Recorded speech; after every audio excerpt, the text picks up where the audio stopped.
Kantor Pegadaian Cabang Pelita Makassar ramai dikunjungi jelang tahun ajaran baru. Mereka datang menggadaikan emas untuk kebutuhan perlengkapan sekolah anak.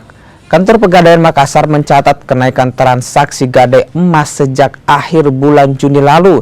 Pada periode Mei ke Juni, transaksi gadai emas mengalami kenaikan 3% dengan nilai mencapai 2,7 miliar rupiah.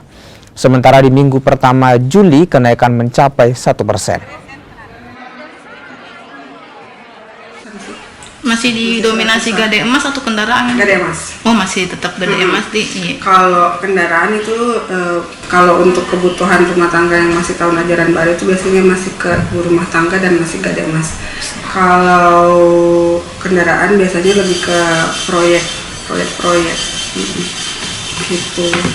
Kalaupun juga kendaraan kayak motor, lebih ke mahasiswa yang mungkin mau liburan terus barangnya dititip ke situ sih.